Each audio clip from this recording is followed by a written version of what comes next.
You never truly know your child until you see them watch you die. Mine didn't scream, didn't cry, she just watched. And that moment shattered every bone my heart was made of on the night that would rip my world apart. Alma Reyes, a 72-year-old retired teacher who had spent her entire life believing love could soften even the hardest hearts, realized just how deadly love can become when placed in the wrong hands. The house was quiet, the kind of quiet that feels a little too heavy, a little too cold, as if even the walls knew something terrible was coming. And I remember lying in bed staring at the old ceiling fan spinning in slow, lazy circles when sleep began to pull me under, not knowing that this would be the last moment of peace I would ever experience in my own home. The last moment before betrayal crawled into my room like a shadow wearing familiar footsteps. Earlier that evening, my daughter Selena, the child I carried under my heart for 9 painful months, the girl whose scraped knees I kissed, whose nightmares I chased away, had sat at the dinner table quiet, almost trembling, as if her soul was standing somewhere far from her body. She wouldn't look at me, only at her husband Braden, who had become the center of her world in ways that frightened me. For in his eyes I saw hunger not for love, not for companionship, but for power, money, control, and the land that had belonged to our family for 3 generations. I didn't know then that he had already twisted her mind so deeply that she could no longer tell which thoughts were hers and which were his. And while I was clearing the dishes, she stood behind me silently, the way someone stands behind a grave before the burial dirt is thrown, and whispered, "Mom, I love you." But her voice had trembled like someone reading a goodbye letter. That should have warned me. But a mother always forgives too soon, trusts too quickly, and sees danger only after the fire has burned her skin. I went to bed thinking nothing of it, letting the house settle as it always did, creaking, breathing, stretching its old bones. But I woke up choking on smoke, thick as wet wool, filling my throat, my lungs, my eyes, until tears poured down my face uninvited. I tried to sit up, but the heat slammed into me like a wall of breathing fire, and for a moment, I couldn't understand what I was seeing because my handmade quilt was burning at the edges, curling inwards like dying petals, and the curtains beside my bed were dripping molten flames onto the floor. Someone had poured gasoline thick, unmistakable. The smell caught into my nose, familiar from old memories of my father's tool shed. This was no accident. This was not a spark from faulty wiring or a forgotten candle. This was deliberate, planned, as carefully as murder in a novel. I stumbled to my feet, the floorboards blistering under my skin, the fire biting into my legs, my nightgown turning into a torch that wrapped itself around me. Melting into my flesh, I screamed, but the fire swallowed my voice like it swallowed everything else. I turned toward the door only to find it a solid wall of flames, red and orange devils laughing as they sealed my exit.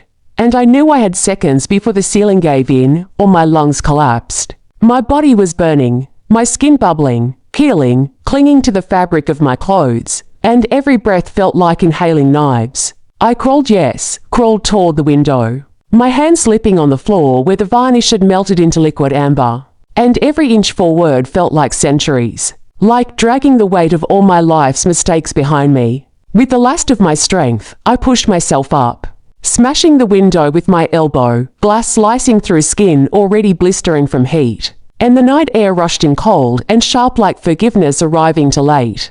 I leaned forward, ready to jump, even if the fall broke every bone in my body, because anything was better than letting the fire eat me alive. But then I saw her, Selena, my child, my baby, standing across the yard at her bedroom window, her face illuminated by the glow of the burning house, and in her eyes I saw nothing. No fear, no love, no desperation, just emptiness. A cold, glassy stillness that broke me more violently than the fire breaking through the roof above my head. She didn't run. She didn't scream. She didn't call for help.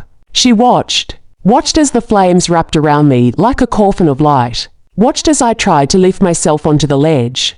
Watched as I cried out her name, the name I had whispered into her hair when she took her first breath on this earth. Behind her, Braden's shadow moved, his hand resting on her shoulder like the puppeteer controlling the strings of the doll he had carved out of her soul. I realized then that I wasn't just fighting the fire, I was fighting betrayal so deep it could carve itself into the bones of generations. I jumped. I don't remember the fall. only the sound of bones cracking and the way the rose bushes broke beneath me, their thorns digging into already shredded flesh. I rolled, trying to suffocate the flames still clinging to me, gasping as my vision blurred, the world tilting and shrinking. My skin felt like it was sliding off my body, my hair smelled of death, and somewhere in the haze between life and dying I heard footsteps light. Careful, deliberate, not rushing to help, but stepping back, moving away. Someone watching, someone leaving, and as consciousness slipped away, I made myself a promise in the middle of the burning world collapsing around me. If I survived this hell, the truth would not die with me.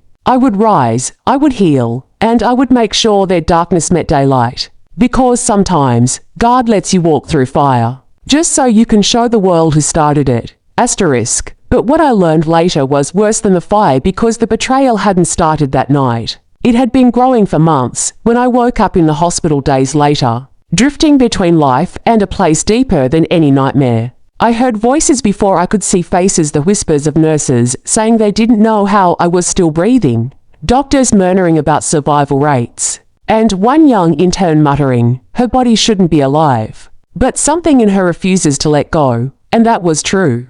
Because even in the moments my lungs burned with every inhale, and my skin felt like torn paper soaked in fire. The image of Selena standing at her window with those empty, hollow eyes pushed my heart to keep beating against the betrayal that almost stopped it forever. I couldn't move, couldn't speak, my throat lined with tubes, my arms stiff from bandages layered like the pages of a book someone had scorched at the edges. But my mind was awake. And it churned through memories like flipping through photographs of moments I thought were love, but now saw as warning signs I ignored. I remembered the first time Braden came into our lives with that polished smile he used like a shield. The kind of smile that was too slick, too practiced. As if he had rehearsed it in the mirror until it became a mask he never took off. Selena brought him home as if presenting some rare treasure she had found, glowing with the kind of excitement she hadn't shown since she was a little girl, running to me with a drawing clutched in her hands. But even then, something about him made my stomach tight on the way he scanned the house, the land beyond it, as if he were calculating value, not memories. I brushed it off as overprotectiveness because mothers always think they know better, always think they can spot danger from miles away. But mothers forget that evil doesn't show up with a warning sign, it shows up wearing charm like a suit. I remembered how slowly, subtly, he began changing things in our lives. Like rearranging furniture when no one is looking. First, he convinced Selena to quit her job, saying he wanted to take care of her. Then he suggested moving some of the land into their joint ownership for future planning. Then he began questioning my choices, my decisions, my memory, planting seeds of doubt in my daughter's mind like a gardener planting poison ivy. I would wake up in the middle of the night hearing them whisper. Not sweet nothings, but sharp fragments of conversations. Words like old, confused, property, inheritance, words that hung in the air like the smell of smoke long before the fire. I told myself Selena would never betray me. She was my child, the baby who used to sleep curled on my chest, the girl who cried into my arms the night her best friend moved away, the girl I fed, bathed, protected, the girl whose hair I braided every morning before school. But love makes fools of us. Blinds us, convinces us to overlook the signs, even when those signs scream in bright red. Lying in that hospital bed with my body wrapped like a fragile relic, I tried to piece together what had happened that night, but every memory stabbed like shattered glass. Braden's shadow moved, his hand resting on her shoulder like the puppeteer controlling the strings of the doll he had carved out of her soul. I realized then that I wasn't just fighting the fire, I was fighting betrayal so deep it could carve itself into the bones of generations. I jumped. I don't remember the fall, only the sound of bones cracking and the way the rose bushes broke beneath me, their thorns digging into already shredded flesh. I rolled, trying to suffocate the flames still clinging to me, gasping as my vision blurred, the world tilting and shrinking. My skin felt like it was sliding off my body, my hair smelled of death. And somewhere in the haze between life and dying, I heard footsteps light. Careful, deliberate, not rushing to help, but stepping back, moving away. Someone watching, someone leaving, and as consciousness slipped away, I made myself a promise in the middle of the burning world collapsing around me. If I survived this hell, the truth would not die with me. I would rise, I would heal, and I would make sure their darkness met daylight. Because sometimes, God lets you walk through fire, just so you can show the world who started it. Asterisk. But what I learned later was worse than the fire because the betrayal hadn't started that night. It had been growing for months when I woke up in the hospital days later, drifting between life and a place deeper than any nightmare. I heard voices before I could see faces, the whispers of nurses saying they didn't know how I was still breathing, doctors murmuring about survival rates, and one young intern muttering, her body shouldn't be alive. But something in her refuses to let go, and that was true. Because even in the moments my lungs burned with every inhale, and my skin felt like tom paper soaked in fire. The image of Selena standing at her window with those empty, hollow eyes pushed my heart to keep beating against the betrayal that almost stopped it forever. I couldn't move, couldn't speak, my throat lined with tubes, my arms stiff from bandages layered like the pages of a book someone had scorched at the edges. But my mind was awake, and it churned through memories like flipping through photographs of moments I thought were love, but now saw as warning signs I ignored. I remembered the first time Braden came into our lives with that polished smile he used like a shield. The kind of smile that was too slick, too practiced, as if he had rehearsed it in the mirror until it became a mask he never took off. Selena brought him home as if presenting some rare treasure she had found, glowing with the kind of excitement she hadn't shown since she was a little girl, running to me with a drawing clutched in her hands. But even then, something about him made my stomach tight on the way he scanned the house, the land beyond it, as if he were calculating value, not memories. I brushed it off as overprotectiveness because mothers always think they know better, always think they can spot danger from miles away. But mothers forget that evil doesn't show up with a warning sign, it shows up wearing charm like a suit. I remembered how slowly, subtly, he began changing things in our lives. Like rearranging furniture when no one is looking. First, he convinced Selena to quit her job, saying he wanted to take care of her. Then he suggested moving some of the land into their joint ownership for future planning. Then he began questioning my choices, my decisions, my memory, planting seeds of doubt in my daughter's mind like a gardener planting poison ivy. I would wake up in the middle of the night hearing them whisper, not sweet nothings, but sharp fragments of conversations. Words like old, confused, property, inheritance, words that hung in the air like the smell of smoke long before the fire.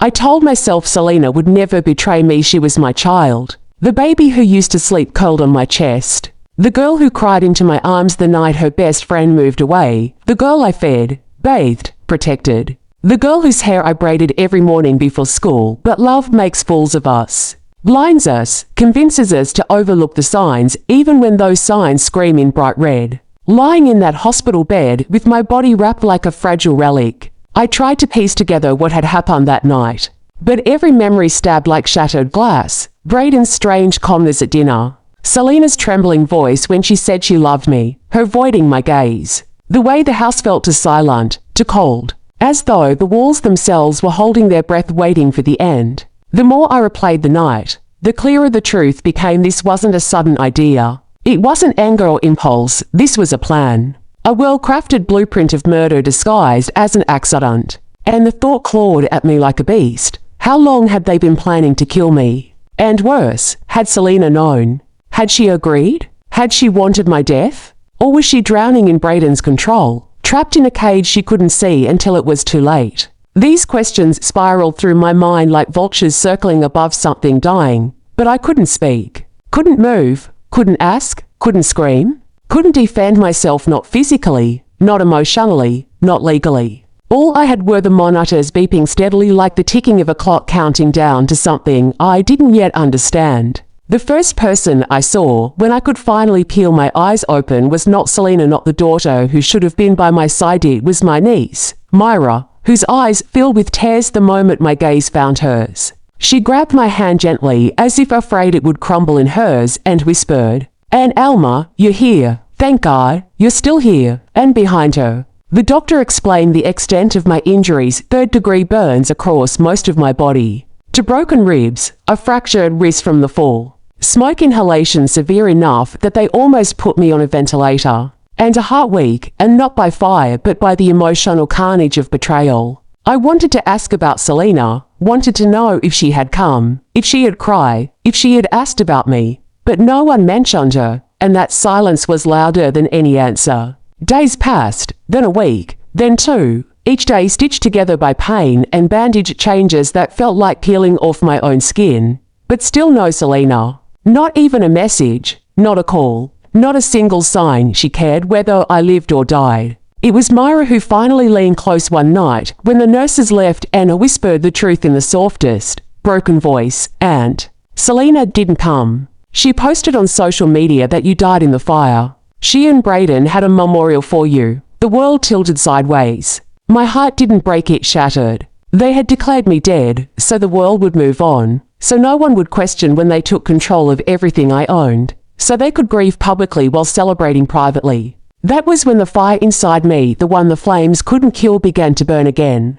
But this time, it wasn't fear. It was resolve. It was fury. It was the ancient, unstoppable force of a mother who has risen from the dead in every way except name. I told Myra to keep my survival a secret, to let them believe I was gone. And with the help of a compassionate nurse, Janelle, who believed every survivor deserved justice, I began piecing together exactly how deep their plan went. Janelle shared the hospital reports that noted gasoline traces on my clothing, the burn patterns that proved the fire was started at multiple points, and arsonist's trademark. Myra revealed something even worse. Braden had already filed insurance claims, claiming accidental death, trying to claim millions from policies I never signed. And the land he had started the paperwork to transfer it into their names within hours of thinking I had died. Every detail was a dagger, every new discovery another betrayal layered on top of an old wound. I spent nights staring at the ceiling, feeling the weight of betrayal so heavy it pressed into my bones.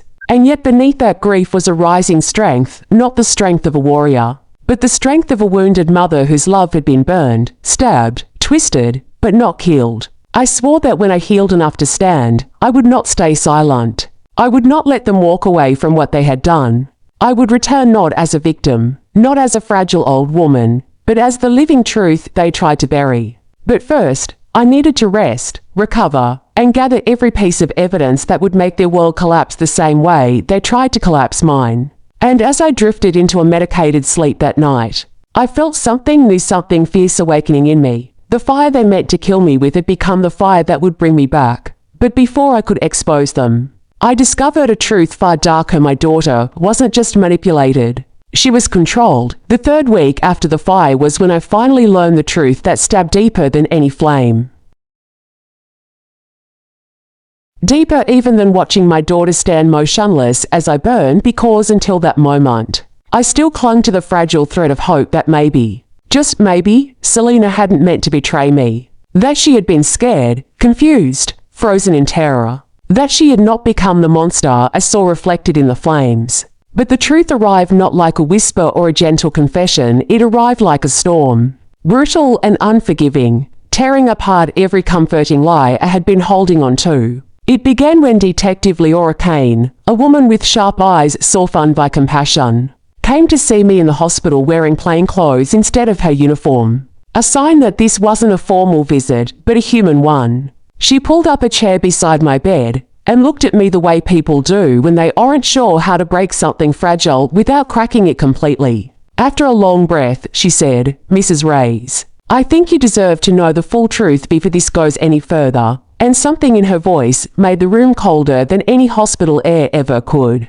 She reached into her file and pulled out a folder thicker than I expected for something that had happened so quickly, and placed it gently on my lap, her fingers trembling ever so slightly as she opened it to the first page: medical records, psychiatric evaluations, receipts, phone logs, screenshots, all tied to the months leading up to the fire. My heart tightened as she began to speak. Her voice low, almost apologetic. She said, "The fire was not the beginning. It was the ending of a plan that had been building long before that night. A plan Braden orchestrated with precision, a plan Selena didn't fully understand because she wasn't just manipulated. She was psychologically conditioned." And the words hung in the air like a noose tightening around my throat. I stared at her, feeling my pulse hammering beneath the skin grafts on my wrist. and whispered because that was the only strength my voice had. "What do you mean conditioned?" And Leora exhaled slowly, like a woman burdened by truths too heavy to deliver.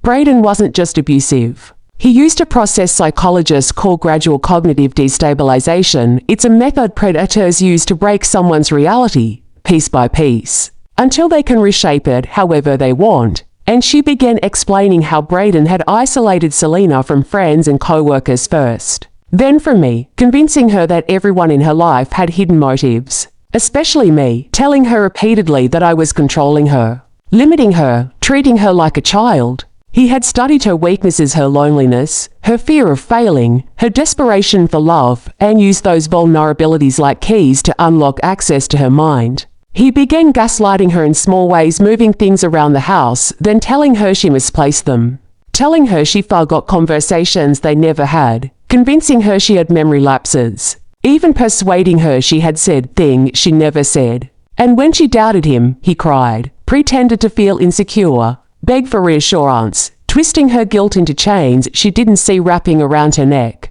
Then came the next phase. Drug-induced compliance, the part that hit me so hard, I felt the world tilt violently around me. Because Detective Kane revealed that toxicology reports found traces of sedatives in Selena's blood from the night of the fire, and from multiple occasions before that. The pills weren't sleeping aids like Braden told her, they were low-dose, mind-altering benzodiazepines that impair judgment, slow cognitive function, and heighten dependency. Braden had been giving them to her in vitamins, in tea, even in small capsules disguised as stress supplements. I closed my eyes as Leora listed each finding.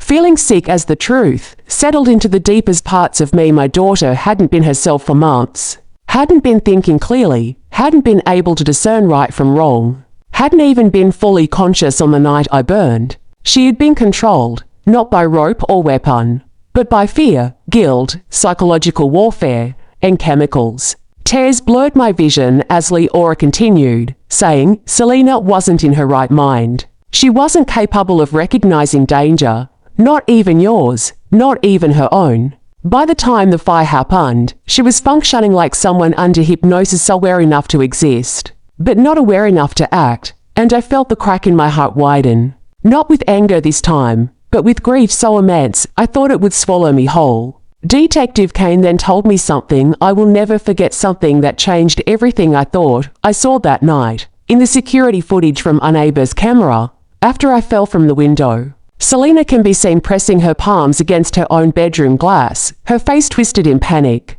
her mouth moving rapidly as though screaming, but no sound came out.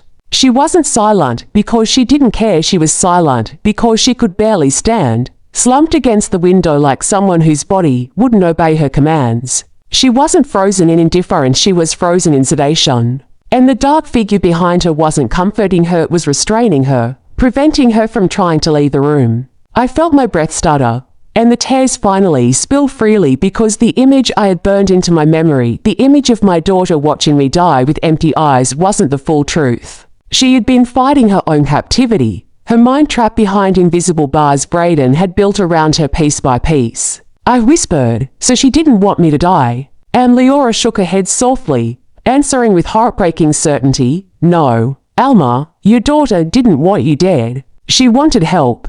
And she was trapped in a prison no one saw because the bars weren't steel, they were psychological. And I felt my lungs collapse around the weight of those words because the hatred I had held inside, the bitterness, the belief that my child abandoned and me willingly, all of it shattered like glass. Grief washed over me so hard that my body trembled, and Leora placed a steady hand on mine, adding, this type of control is more dangerous than physical violence. It rewires a person.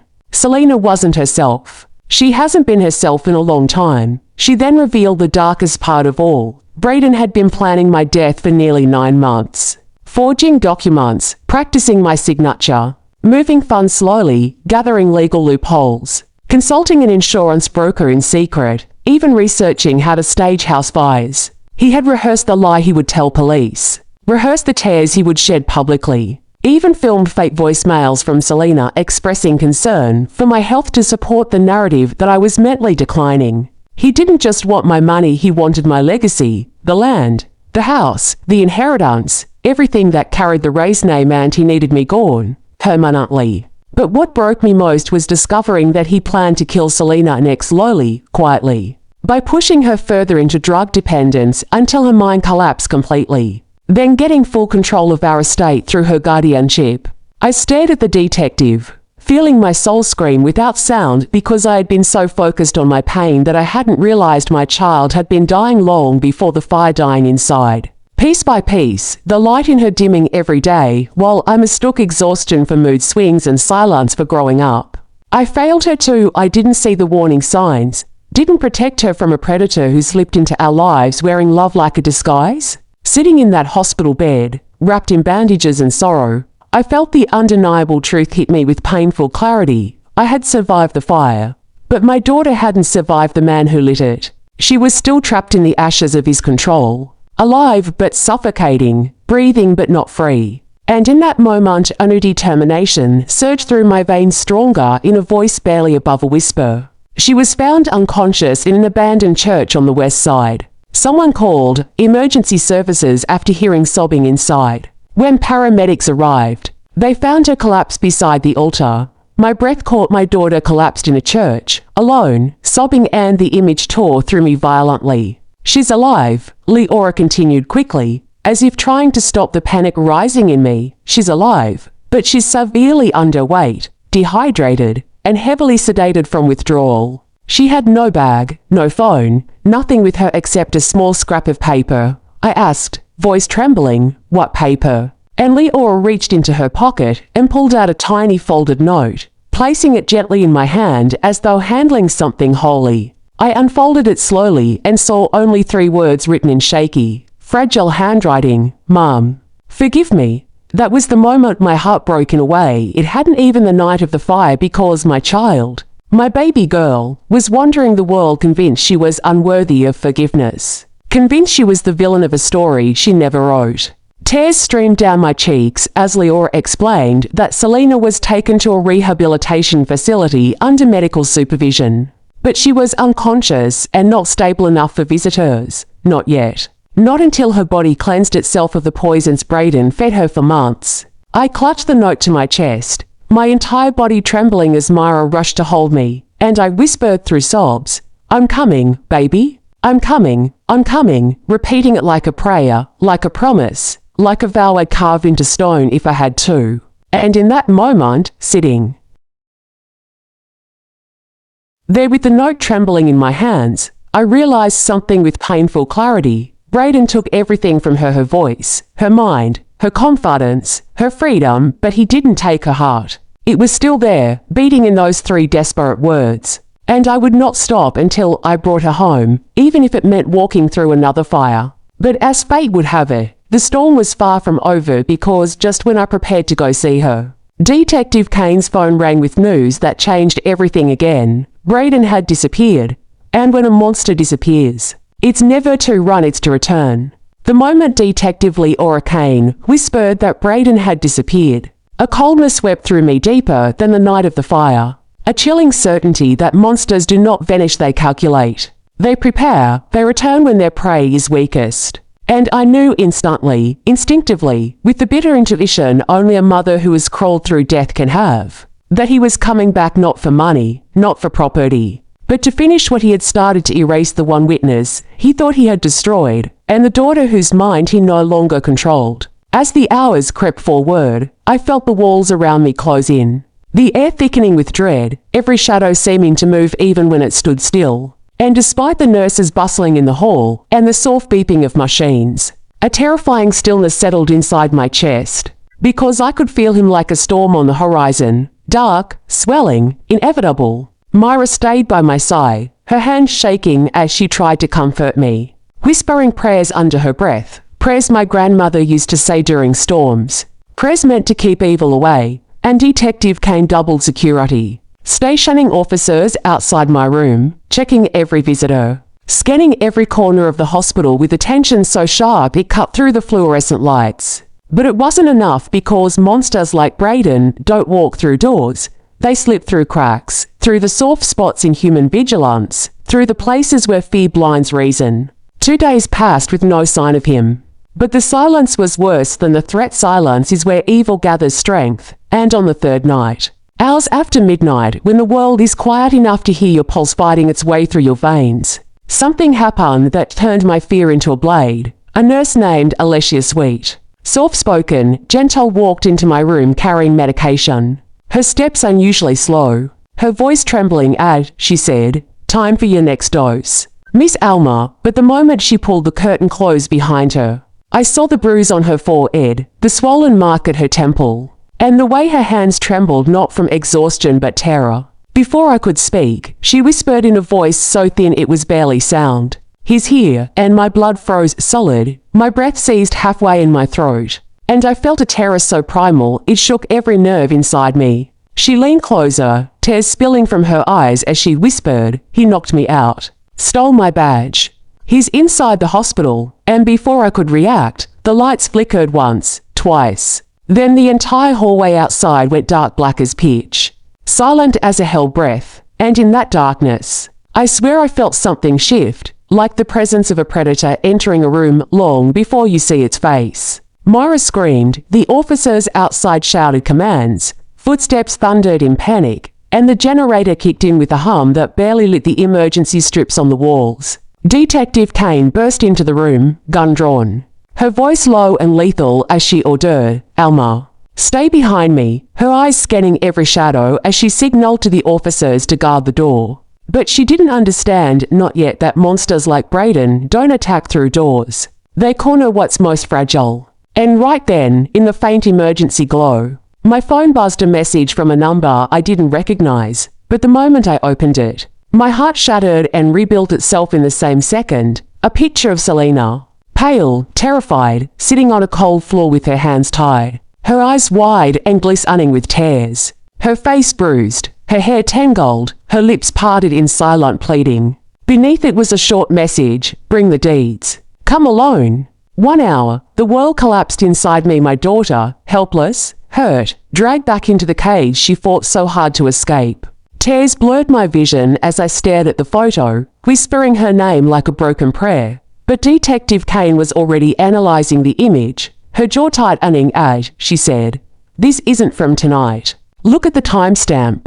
He's using old photos to manipulate you." And relief mixed with horror crashed through me because though the photo wasn't current, the threat was real. He wanted to break me, force me into a trap crafted with precision, knowing perfectly well that a mother's instinct would drag her straight into hell to save her child. Leora grabbed my shoulders, hers burning with fierce determination as she said, "He wants you vulnerable. He wants your fear. We're not giving him either."